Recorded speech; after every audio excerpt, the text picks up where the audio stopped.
All right, welcome back to the channel. In this video, I'm going to be talking about the value of being a conspiracy theorist and having that kind of worldview. Now, while all conspiracies definitely are not true, and then there's different types of conspiracies, and then nowadays there's a lot of stuff that's lumped into quote unquote conspiracy theories that isn't even a conspiracy at all. Like, for example, how is the earth being flat a conspiracy? Because a conspiracy is basically defined as a group of people operating in secret to negatively affect either a person or another group of people, right? So I don't see how the earth being flat qualifies under that definition, or the existence of extraterrestrials. What I mean, maybe if they're here and the government knows about it and they're covering it up, I can see that being a conspiracy, but just the existence, the questioning of the existence of whether extraterrestrials exist or not, I don't really see that as a conspiracy. Now, I think the main view conspiracy theories mostly revolve around the government and government power and the entertainment and media industry. Basically, it revolves around people in power and questioning their power, which is a traditional American viewpoint: to question the government, question what the government's doing, their motives, what they're doing behind the scenes, that type of thing. It's a traditional kind of American viewpoint on the world. Now, again, saying all conspiracies aren't true, and I think a lot of the problem nowadays, since, I started out on books and stuff, like conspiracy books, and it was, a lot of the stuff was well researched and documented. And, when people are producing a book, they tend to, put more effort into it. And then when the kind of YouTube video era came along, you could kind of see the beginnings of it, where people that had more accurate information, like for instance, like Alan Watt, weren't always the most popular, because it's like, it goes into the whole Q scores thing. Once you, it's whatever, it's like a video killed the radio star, basically, right? People used to write books, and then people got on the internet with video, and then the people that had the high Q scores kind of went out over people that may or may not have more accurate information and a more grounded view of the conspiracy stuff, right? So, and it seems like that's happening in every avenue these days, where it's like the people that have the highest Q score, basically, they just get the most views, and then the algorithm feeds into that. And you can kind of see why, people didn't want to do a direct democracy, because the algorithm is almost the best representation of how a direct democracy would work. That basically, all of the stupid people would vote for something stupid, and since there's more stupid people than smart people, they would win. And that's basically how the algorithm works, right? It's like, you can see it, for instance, with a lot of supposedly top conspiracy creators, and they're just going off the rails, like completely off the rails, saying that, people are transgender that are clearly not, saying all types of other outlandish things. And because they have a high Q score, they keep getting views. And that's basically all it is. All right, so let's get into this. I'm just going to go through some of the conspiracies that, I found most, educational, and then we'll look at some things that may predict what's happening now and why it's kind of gone off the rails. So first, I started out at Mark Passio. That's how I ended up in the MGTOW stuff in the first place, was from watching this. I think it was either this one. It's like a two-part lecture. It's like this one and this one. And in one of them, he mentions MGTOW, and he's pretty far ahead of his time in this video, where he's talking about how basically that women were not looking for certain types of traits in men that they used to look for, like honesty and respectability, and, people that would actually stand up against a corrupt government. And they kind of went more towards the corporate man, the guy that falls in line with the state, the guy that follows orders, does what he's told, but he's getting paid a lot because of that, right? And he was kind of spelling that out like 10 years ago. And I saw, whatever he was mentioning MGTOW in the video, and went to check it out, 'cause that's what I do, I just listen to what everybody's talking about, and then I if I find something that they say interesting, then I look it up myself and try to see if it's true or not. You know, some things if I'm not that interested in, I'll just be like, okay, you know, whatever. Yeah, but if it sounds interesting, I'll look it up and check for myself. And that's basically how I ended up doing the MGTOW stuff, was from, you know, watching this Mark Passio lecture. All right. So some conspiracies are more like entertaining, but also kind of like educational and like, you know, mind expanding, I guess you could say, to like what's possible in the world, where it's not really like, oh, it's a conspiracy, someone's out to get you. Like, for example, you've got the neon cats. Like, this is one of like the first like online conspiracies that's like true that I learned about. And it's funny, but it's also interesting because it really does show how much, you know, genetic modification is possible, you know, and that we really could go ahead and really change our genetic structure a lot if we really wanted to. And it's like basically only the laws that are holding us back. Because you can see, yes, they did create like a black light, a cat that glows in black light because it has like squid. They put squid genes in it, you know, oh, jellyfish. Yeah, see? So it's like this stuff is real, right? It's not like made up. This is Snopes. It's like, yeah, it's true. They did make it genetically modified. And it's similar to that thing that was going on in China where they genetically modified these babies in China, and as an outcome of trying to increase their intelligence, they also became immune to getting HIV, which is very weird. But there you go. See, it's the same thing. They modified the genes and now they're immune to getting HIV. So like, that's real, right? And they can genetically modify people, right? But then people went like super far with it, and they were like, Obama is there was like a conspiracy theory going on that Obama was literally a clone of Tutankhamun from Egypt. And it's like, okay, that's what they do, right? They go, there is a real grounding, there is a real thing, genetic modification is real. But then they go, oh, but Obama is Tutankhamun. And it's like, I mean, it's fun to watch, you know, but it's like, this you can look up and find out that it's real, right?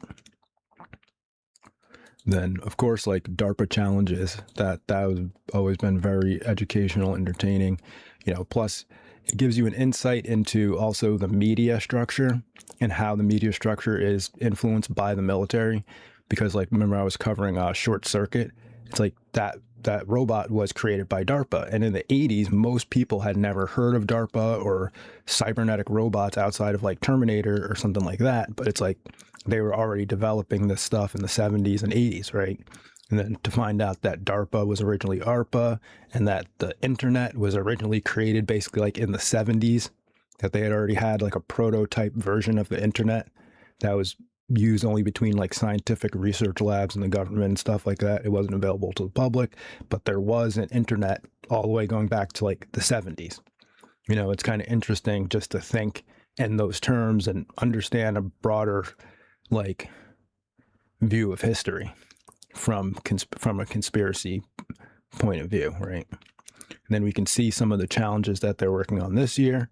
This one I found very interesting. A virtual competition calls on innovators to develop a new generation of tools capable of analyzing petabyte-scale data sets in near real time, far exceeding the capacity of current systems. How can we revolutionize how we identify and trace the source of biological sequences, ensuring a faster, more effective response to potential threats? Right. So this is basically like real-time DNA reading. Why do they need that? I guess they're looking for viruses or something like that. But it seems like that could be used for a multitude of different operations. That if you can do real-time DNA testing, right? It's interesting. And of course, you know, they've got these heavy lift drones that can carry payloads of more than 4 times their weight. We know what that's for, right? And then they're doing medical triage. That's good. I mean, you can't argue that doing, you know, increasing people's health is ever bad. You know, it's not, unless it's like some evil person, I guess. So yeah, you see, like they do these challenges every year, and if you check up on them, you can kind of see where the tech is going because they're inviting like peak scientists and engineers from all over the world to compete in these competitions. So it's like kind of like peak science, you know. And it's also kind of questionable. I know I keep.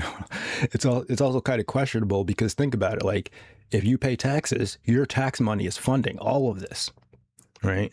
Your tax money is funding all of this, and it's like what return on investment do you really get besides the like general like, oh, the country is better, right? But these are like huge investment corporations, and then when the government picks one of these companies that wins the competition, then they're going to get a government contract, right? So there is like some like, you know, conflict of interest could possibly be, and, you know, insider trading type of stuff, advanced knowledge of technology that goes on. So there could be some corruption here, but it's, you know, it's just more interesting to see like the future science stuff that most people won't even hear about for 10 or 20 years, even though it's already being implemented. Okay, now this goes into the whole like distrust of the government, conspiracy theories. Like that's, I think that's one of the most valuable things that you get from having a conspiracy worldview is that you distrust the government. When the government says they're going to do something, go, oh yeah, oh really, right? You're like, I'd rather you not do anything. Those are the best presidents, the presidents that do nothing. Of course, unless there's like some actual emergency or something like that. But we can see here that, you know, basically both people are right. It's like people like, is it a government entity? Is it not? You know, it doesn't answer to the government, right? It says, although an instrument of the U.S. government, the Federal Reserve System considers itself an independent central bank because its monetary policy decisions do not have to be approved by the president or by anyone in the executive or legislative branches of government. It does not receive funding appropriated by Congress, and the terms of the members of the Board of Governors span multiple presidential and congressional terms. So they themselves said that they're an independent entity from the U.S. government. They don't answer to the Congress. They don't answer to the president, right? They don't get money from the government. So it seems that the people that say that it's not actually a government institution are right, while also the people that say that it's part of the government is right, are right, right? But then when you go into the income tax and how the income tax was reestablished, you know, at 12 o'clock at night on December 25th, when there was no one in there and all this other stuff, and it wasn't really popular because people at the time saw income tax as kind of like a slavery thing, because it's like if you're actually doing physical labor, and that includes like mental labor, you know, when you're spending your time doing something, that the government shouldn't be able to tax you on it, because that's basically like a type of slavery, right? If they're taxing your physical work, right? And it just so happened that, you know, the Federal Reserve, you know, was founded on December 13th, and then they decide to bring in the income tax, IRS. They both work together, right?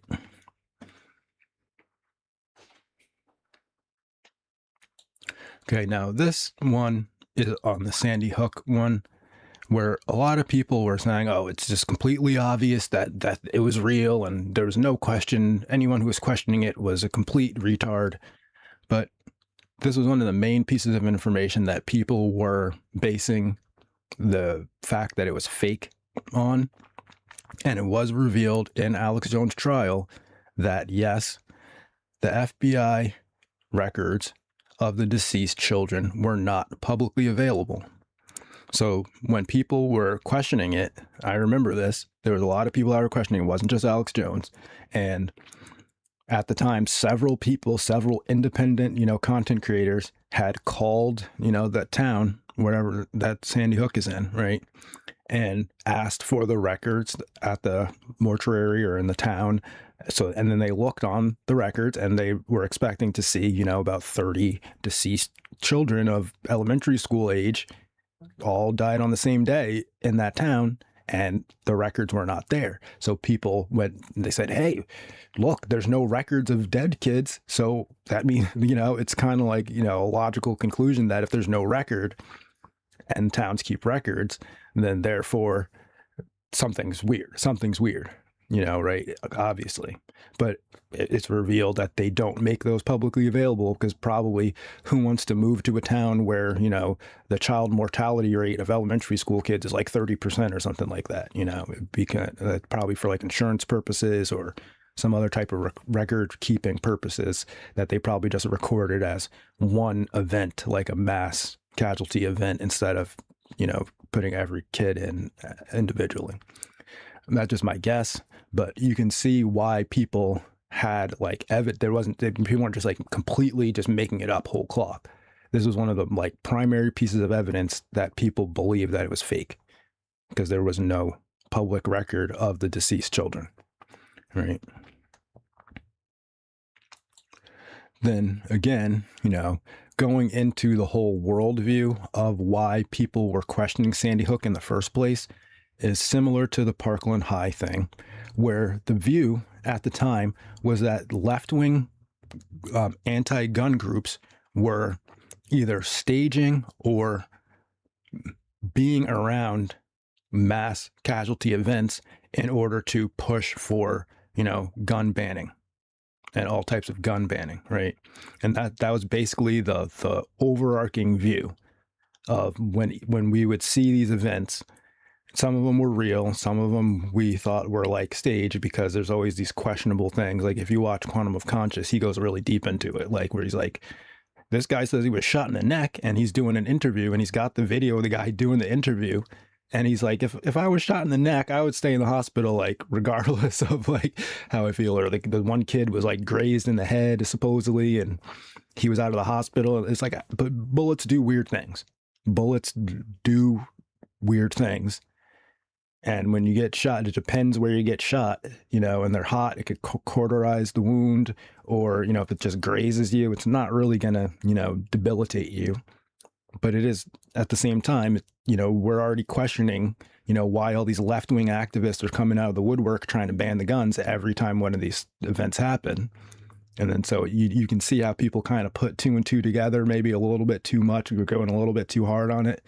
But then like you can see like someone like this David Hogg guy who was supposedly in one of these mass casualty events at a school. And it's like his father was a former FBI agent and now he's like a spokesman, an anti-gun spokesman, and so that kind of follows the pattern of what people believed at the time was that each time one of these events happens, then all these anti-gun spokespeople come out of the woodwork trying to ban your guns. Now, whether the events were real or fake, it doesn't really matter because it is true that every time one of these events happens, the anti-gun people come out and try to ban your guns. All right, now, Project Paperclip, I think everybody knows about that, where all the German scientists and engineers were brought over from Germany after World War II to work in basically NASA and other very high-level scientific institutions in the United States. Now, can I say that all these people were diehard, National Socialists that wanted to like eradicate everybody? Who knows? Obviously some people are just going along with it because they didn't want to get eradicated, and some people were really deep into it. So it's hard to tell. But this did happen, Over 1,600 German scientists were brought to the U.S., and a lot of them were working on doing some of the worst experiments over there in Germany. And then they were brought here. We even took in all their research and all the stuff that they were doing, human experiments or whatever. People didn't seem to have too much of a moral problem with it. So, it's interesting. It's interesting history. And again, it goes into the distrust of the government, repeated patterns of the government doing these things over and over. So every time when something's happening, then that's why we question it so much, because we're basing it off of past action. The government has worked with their quote unquote enemies in the past. The government has done false flags in the past, many of them, Gulf of Tonkin, the U.S. Liberty, possibly, 9/11, who knows? it's questionable.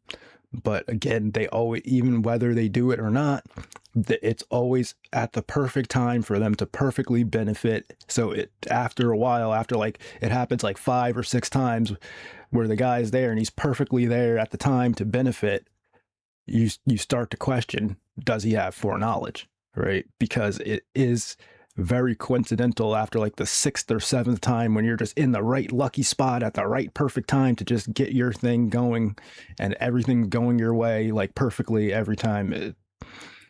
It's just an interesting way to look at it, I guess. Okay, then again, this very recently revealed just yesterday, the whole MK Ultra thing that basically ruined therapeutic drug use for decades, because the government was like using drugs in the completely wrong way to like torture people and abuse people and all this other stuff. And then so the rumors got out about what the government did, right? Like, for example, with LSD, like there's always been a rumor that, it makes you jump out of a window or makes you go crazy and do this. Well, yeah, if you take an FBI agent that's kind of like a straight-laced guy and then you dose him with like 50 micrograms of LSD in his coffee in the morning when he's going to work, don't tell him. Like, you literally give him a dose that like a deadhead would be scared to take, and then you don't tell him, and then, oh, why do you jump out the window? I can't figure it out, right? And it's like, that would be like that with anything, right? So if I pulled out a lollipop and beat you in the face with it until your face was bleeding, the next time I pulled out a lollipop, you'd be like, I don't like lollipops, all right? It's like, if you can improperly use anything. But it goes to show that that's exactly what they were doing. They were taking like high-level doses of LSD and other drugs, dosing people to see if they could create mind control slaves, or if people could have other types of mental abilities and all this weird stuff. And they were clearly torturing people. Clearly. And it was the government. It was the US government. It was the FBI. It was the CIA.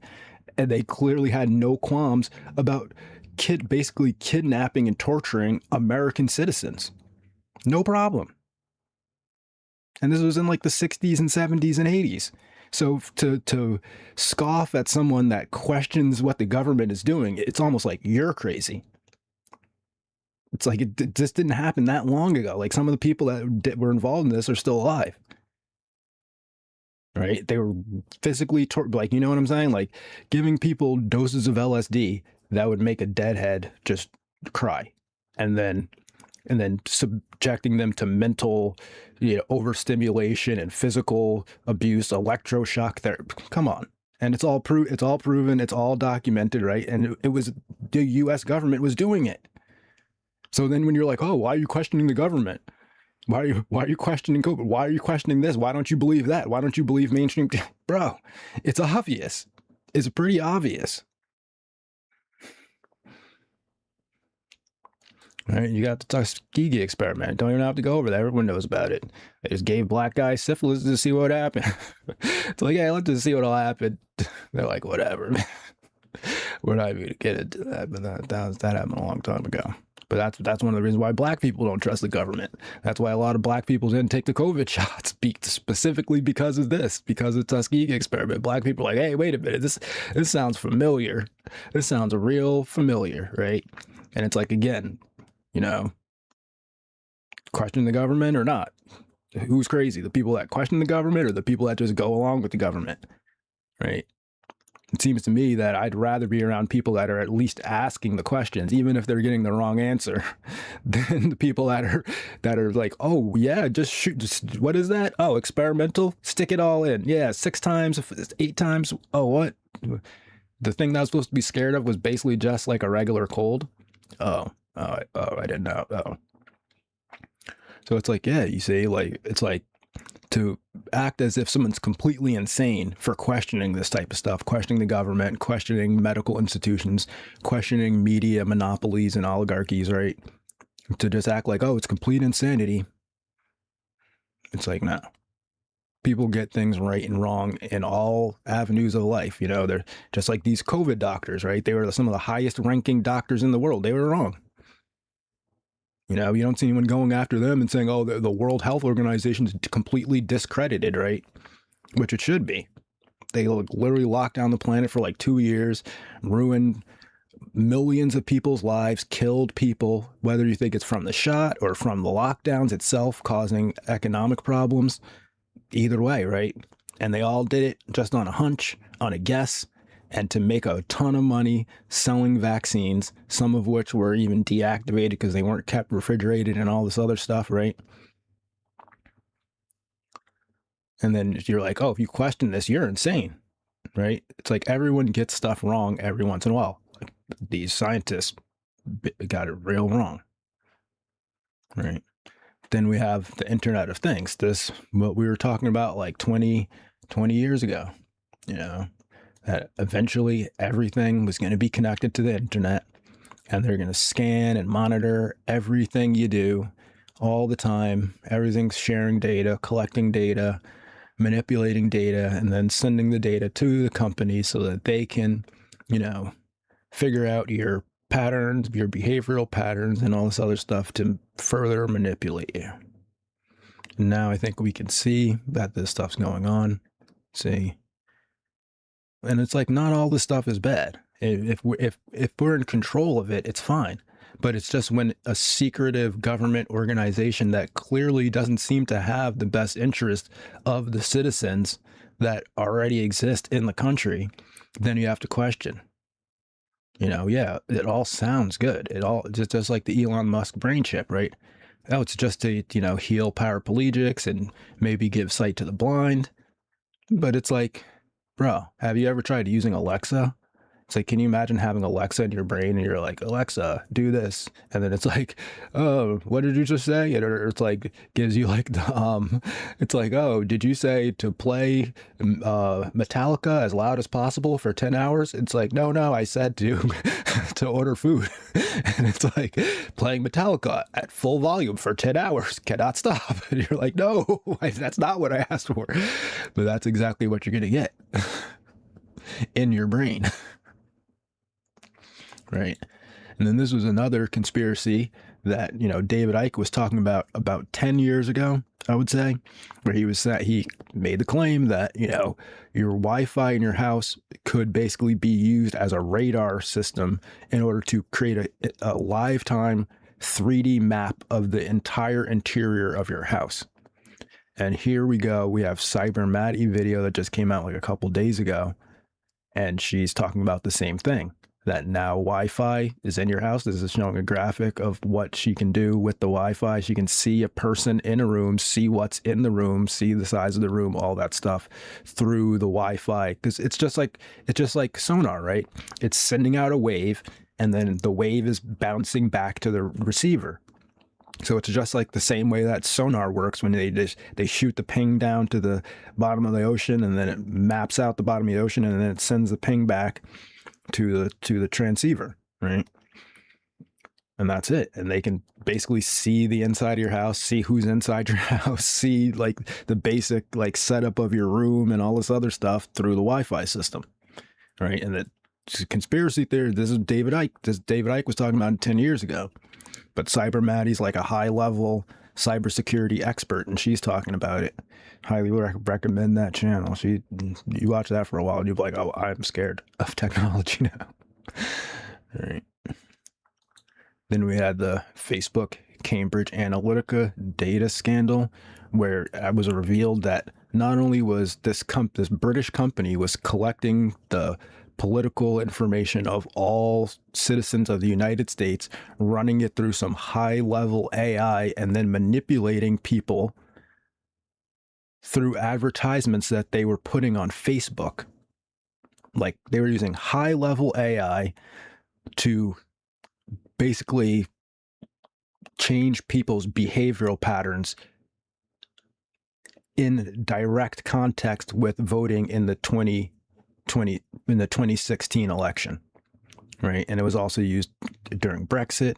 And it's like stuff like this. I'm sorry, like it's a conspiracy. It's secret. Most people didn't know about it. And it's like they're literally using high-level AI to psychologically manipulate people on social media, right? And then people wonder why, like, you know, the kind of like truthful researchers that are genuinely researching their topics at a high level, sometimes they don't get any views. They get no views.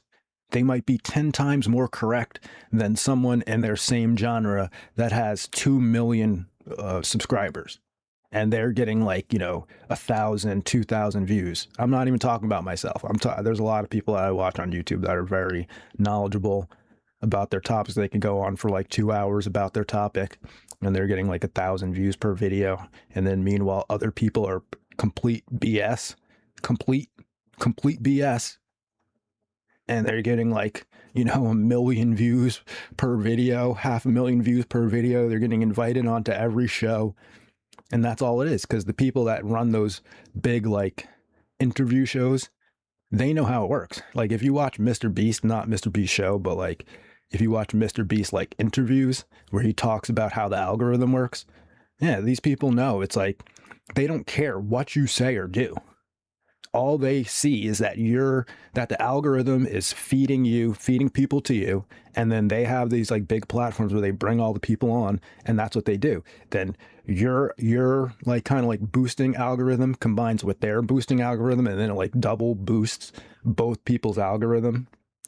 And that's why people don't want to talk to you, because it's like if you have low numbers, it doesn't matter how right you are, the algorithm will actually penalize them for talking to you. And that's the social credit score that we've been talking about. That was supposedly coming for China, but it's actually coming here. Like, that's what we were saying. Like, think about it. That's what the social credit score is supposed to be. It's like you get penalized for talking to someone who has a low, so that lowers your social credit score. And that's exactly what it is on YouTube, right? Even if someone's right about the topic, people don't want to talk to them because they have low views, and they'd rather talk. They don't care what the people are talking about. They just care that the algorithm, they can see that the algorithm's pumping your channel, and that's all that goes in, right? They're just like, okay, algorithm's pumping this channel, bring them on. Doesn't matter if they're right, doesn't matter if they're wrong. It just matters if I can get them and their algorithm's boosting their channel, right? And that's all this what all this stuff goes into, right? Where it's like like the AI that we have access to is nothing compared to the AI that they have access to. And they're running like full-time world simulations, stock market simulations, product simulations, this type of stuff, political simulations, and then they're feeding it in and then feeding it back to us in a way that could possibly manipulate our decisions and stuff through Facebook. And it was proven. It was proven that they were showing certain ads on Facebook and getting a reaction from people, either like a negative or positive reaction based on what type of ads they were showing to people. So this stuff is effective. Not on everybody, but it's enough to like sway people's opinion, right? And that's, to me, that qualifies as a conspiracy. Then you got some of the older conspiracies, like the P2 Lodge scandal, where this guy was hung under a bridge near the Bank of England. And, basically the mafia was proving that the mafia was working with the Vatican, doing a lot of different stuff, scams, what's it called? Like banking manipulation and stuff with the Vatican money and all types of other corruption, right? And then the guy that was in charge of it just ends up dead all of a sudden when they're about to get caught. Yeah. So it's like, yeah, the Freemasons were basically running the Catholic Church for quite a while. And then like stuff like this, stuff's more fun, not really all that like consequential, but like, yeah, Jack Ruby's real name was Jacob Rubenstein, right? It's like just stuff that that other people don't know, because he kind of did seem like he was like an Italian gangster, and it's like Jack Ruby, but then it's like, oh, Jacob Rubenstein, oh, that's a little different. Yeah. Other ones like this, like the Lincoln Kennedy conspiracy. I mean, obviously, like Lincoln and Kennedy, like there's not some actual conspiracy to like assassinate Lincoln and Kennedy because of these things, but they are interesting coincidences, right? Like Lincoln and Kennedy both have 7 letters in their name. They were both in year 46 years, right? And then John Wilkes Booth and Lee Harvey Oswald both have 3 names composed of 15 letters. Then this one, Booth ran from a theater and was caught in a warehouse. Oswald ran from a warehouse and was caught in a theater. Both the assassins were Southerners. Both of the successors were Southern Democrats named Johnson, with 6-letter first names and born in 08. Both Lincoln and Kennedy were particularly concerned with civil rights and made their views strongly known. Both presidents were shot in the head on a Friday and in the presence of their wives. Lincoln had a secretary named Kennedy who told him not to go to Ford's Theater. Kennedy had a secretary named Evelyn Lincoln, and she warned him not to go to Dallas. Both Oswald and Booth were killed before they could be put on trial, and Lincoln was killed in Ford's Theater, while Kennedy was killed in a car made by Ford. Right? Like, that's just fun. That's just like a fun conspiracy. Like, you can't say that's not fun. Like, whether it's true or not, it's definitely fun. Right? Then this is one of my personal conspiracies. Yes, Greek philosophers, including Pythagoras, traveled to Egypt to study in the mystery schools, where they learned various subjects such as mathematics, astronomy, and spiritual knowledge. Then we've got like the Smith Modernization Act, which basically allows for the domestic dissemination of information and materials produced for foreign audiences by the U.S. State Department. So basically, before this was revised, there was a law that the government couldn't produce propaganda or anything like that and disseminate it to the American public. And this law changed that, which Obama changed the law, allowing the government to disseminate propaganda to the American public. And then, of course, without conspiracy theorists, nobody would know what a PSYOP even was. It's one of the most popular terms going around today. This is a PSYOP, that's a PSYOP, everyone's a PSYOP, you're getting PSYOPed, this guy's PSYOP and that guy. If it wasn't for conspiracy theorists, you guys would have never known what a PSYOP was. Right? And it's a real thing. The government is totally in on it. The government, see, when they say it like this, oh, see, aerial propaganda, leaflet propaganda, black propaganda.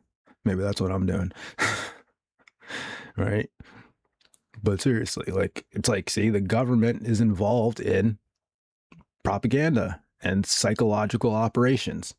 It's not just like some random thing. It's like, no, it's the actual government doing the PSYOPs. It's not just like, oh, that's a PSYOP, this is a PSYOP. No, there's actual, like, real, like, PSYOPs, like PSYOP divisions with, like, troops, and they're out there PSYOPing, like, for real. You know? And so it's like, yeah, this stuff is real. Can we prove it? Probably not. Because how do you prove a PSYOP? How do you prove that someone's like a spy for the government? Right? You can't really. They're just an ordinary guy that got trained at Langley or wherever or Quantico or wherever, right? And now they're out in the public, and you can't tell the difference between them and everybody else. They're born in America. They're American citizen. They just happen to work for the government. They're PSYOPing, right? But it would be impossible to prove, right? Then now this last one, this one is not true. And you can, this is like a pattern that we can see that's been going on in like the far right kind of conspiracy thing. Because like, I guess I'm not like a far right. I'm definitely a right wing conspiracy nut, but I might not be like far right, like that far. And we can see it's a similar pattern, right? We have this satanic panic that was going on in the 80s. And this guy, Ted Gunderson, who worked for the FBI and then supposedly quit the FBI to go around spreading all these rumors and conspiracy theories that there's like basically huge satanic child pedophile cults where they were doing all types of stuff, eating the children, and like basically this McPherson school case, they were literally claiming that there was an underground tunnel at the school, and that the preschool teachers were taking the kids into an underground tunnel, putting them on a private jet. You see, it's always the same thing, right? Put them on a private jet, flying them out to California, sexually abusing them, and then putting them back on a jet, flying them back to the school, bringing them through the tunnel, and then bringing them back into the classroom. And then the kids were going home and telling their parents that they were being flown, and the parents didn't believe them, right? And supposedly this was true. Supposedly this was all true. It was all true. There's like so much evidence, but there's no evidence, right? You can see here, the trial went on for like 17 years. The trial went on for 17 years. Sound familiar? And they wanted so bad to find some satanic pedophiles. They wanted so bad. They were like, oh, this woman's a satanic pedophile, and they're all satanic. They're eating the babies, and they're doing this, and they're doing that, right? And it didn't happen. They were basically like coaching the kids in the interviews that said that they had been abused. And see, it's like, and then you get this huge number, right?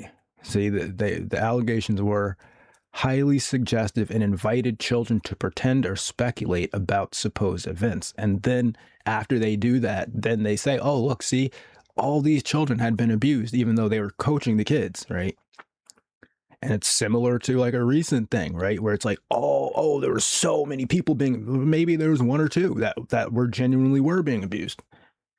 But to claim that there was millions of people were being abused, it was the hugest thing ever on earth, right? And it wasn't. It was fake. And it's like literally following the same pattern that Ted Gunderson put out to like just go around claiming that there's satanic pedophiles everywhere, right? Because everyone hates a satanic pedophile. You know what I'm saying? Like that's what I was thinking. I was like, okay, well, okay, so if there's people actually, like that's my political stance, right? If there are actually people proven that they're someplace kidnapping children and then murdering those children while praying to Satan, we need to nuke that place. If that place actually exists, that place needs to have a nuclear bomb dropped on it. If that's true. So that's why I was kind of like a little upset with the Epstein thing, because I'm like, okay, if they're actually worshiping Satan, even if I believe in Satan or not, if they're actually doing a satanic ritual with kidnapped people and they're murdering or abusing them in any way, yeah, nuke it. But that's not really what was happening. And you got to be honest, because otherwise it just messes it up. And then everybody thinks that we're all crazy. When a lot of the stuff, like I just went through all this stuff that is true, that helped me in my life, that helped me avoid like being caught up in the system. But then when we add this in and say that, oh, there's satanic baby eaters just around every corner, and they're not actually there, then it makes us look retarded. It really does. And I know you want it to be like that. You want it to be like, oh yeah, they're satanic pedophiles, but they're not. There's no evidence. There was no evidence after a 17-year trial that any of these kids had been abused, right? And that's what Ted Gunderson did. He went around, he said there's a new world order, which is true. There's a shadow government, which is true. But then he claims that, you know, there's a slave auction where children were sold by Arabs, right? And also, you know, the Oklahoma City bombing was carried out by the U.S. government. Now, do I believe that? No. Is it possible that it was similar to the original attack on the Twin Towers? Yeah, that there could have been some federal agents in the group helping them carry it out, and I would definitely believe that after seeing like what I showed you recently about the original attack on the Twin Towers, right? That yeah, that it does happen. So that's why it's like very important that, you know, we get the stuff with evidence, because when you make these wild claims like this and then it comes out that there's zero evidence, it sucks, because it's like everyone else can be wrong, right? Like you can go on Fox News and they can say that this is going to happen and that's going to happen and we're getting a peace treaty and we're not, and we're going to do this and we're not, and nobody cares. But when us as conspiracy theorists, because people are already think that we're crazy, and then when we get one fact wrong, like we have this expansive worldview that's like way more expansive than most people, like including like all types of historical information and scientific and engineering information and all types of other historical like and political theories and stuff like that. And then we get like one little tiny detail wrong and people are like want to throw the whole thing out, right? But everybody else can get stuff wrong. Everybody else can be like the Christians can like totally like not prove that the Bible is like real, right? And doesn't matter. It doesn't matter. Nobody cares, right? Candace Owens can come up here and say that whoever is a man, no evidence, no proof, nothing. It doesn't matter. But as soon as one of us even suggests something that might possibly be incorrect, it's like, oh, the whole worldview is wrong. No, that's not how worldviews work. People can get facts wrong and still have a correct worldview, right? Like I could say like, oh, this is how the weather works, and condensation, like the sun causes condensation, and then the water evaporates and combines with dust and static electricity in the sky and forms into clouds, and then rain falls down, and then I can say it's raining right now, it's not raining. So does that mean that that's not how clouds are formed? Just because it's not raining right now? You see what I'm saying? And that's what you guys are doing. You're just because I said it's raining and it's not raining, now you're saying that that's not how clouds are formed. You see? So basically I guess that's what I'm saying about it, is that there is some value to the conspiracy worldview and thinking in a way where you're questioning what everyone's saying and you don't believe everything. And then sometimes it can definitely go too far. And that in combination with the algorithm pushing people with high Q scores, regardless of what they actually say or what is true or not, has really negatively affected, I think, the conspiracy community and worldview in ways that I can understand why people like think that we're nuts and stuff. But you can also understand where I'm coming from, hopefully, after seeing this video. So that's that. That's the video. Thanks for watching if you did. Have a good day and peace.